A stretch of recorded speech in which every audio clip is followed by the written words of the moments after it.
Estų liaudies pasaka, kaip šuo ėjo į teismą.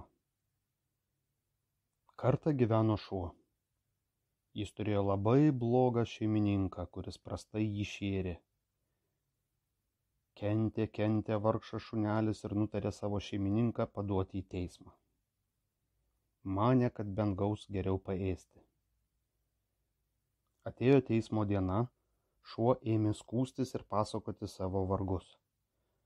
Kaip jis dieną prisilaksto beganydamas bandą, kaip be poilsio ištisą naktį sergsti šeimininko namus, o numigti gauna tik retkarčiais ant plikos drėgnos žemės. Šeimininkas jį šeria apdegusios duonos plutelėm, kada nekada pameta nučiulptą kaulą. Teisėjai suprato, kad šuo tikrai vertas geresnio maisto ir minkšto patalo. Teismas priteisė maitinti šunį pyragu su sviestu bei lašiniais ir guldyti vilnom išklotoje pintinėje. Apsidžiaugė šuo, kad jam taip pasisekė, bėga namo ir džiaugsmingai loja.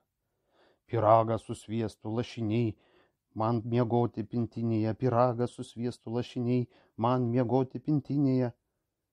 Kiti šunys, išgirdę, ką nutarė teismas, išbėgo į kelią. Visus apėmė baisus pavydas ir jie ėmė įkandin loti.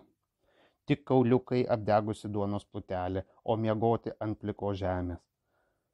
Kai šuo parbėgo į namus, šeimininkas jo paklausė: ką nutarė teismas? Šuo galvojo, bet niekaip negalėjo prisiminti. Pamiršo ir tiek. Nieko kitos negalėjo sugalvoti, tik tai, ką iš kitų šunų buvo išgirdęs.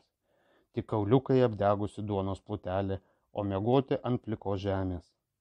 Na ir gerai, tarė šeimininkas. Visą tai gaudavo ir anksčiau, todėl nevertėjo tau eiti į teismą.